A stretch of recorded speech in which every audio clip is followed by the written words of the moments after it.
Keba, 22 ans, se souvient avec émotion de son arrivée au pied de ce mur, dernier rempart avant les États-Unis. Son rêve américain s'est brisé dans un centre de rétention au Texas, d'où il a été expulsé vers le Sénégal mi-septembre. Ça me rappelle de très mauvais souvenirs. Je voulais tellement réussir ce voyage. Keba a d'abord rejoint le Nicaragua par avion, avant de traverser par la route plusieurs pays d'Amérique centrale. Le voyage lui a coûté plus de 12 000 €. Cette route est dangereuse. Les prix des passeurs ne sont pas fixes. Il n'y a pas de sécurité. On se retrouve dans des pays où on est vulnérable et on peut nous tirer dessus en toute impunité.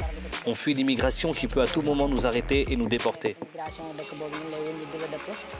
Accessible aux Sénégalais via un simple formulaire d'immigration, le Nicaragua est devenu une coûteuse alternative aux pirogues qui tentent de rallier clandestinement les Canaries. La traversée de l'Amérique centrale vers les États-Unis n'est pas un phénomène inconnu. Sa recrudescence s'explique selon ce chercheur par le contexte de crise économique, mais aussi par l'apparition d'un nouveau profil de migrants. Ce sont des populations qui disposent d'un capital économique, mais qui disposent également des expériences en matière de travail, mais qui ne permettent pas à se réaliser dans leur territoire d'origine. Aujourd'hui, avec l'inflation dans nos territoires, les populations sont obligées de partir. Et il ne faut pas perdre de vue qu'aujourd'hui, ces populations pensent être abandonnées. Donc il y a un sentiment de frustration qui les anime.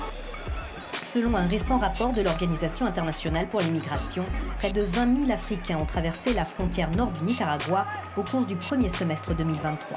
Une augmentation de plus de 500% par rapport à l'année précédente.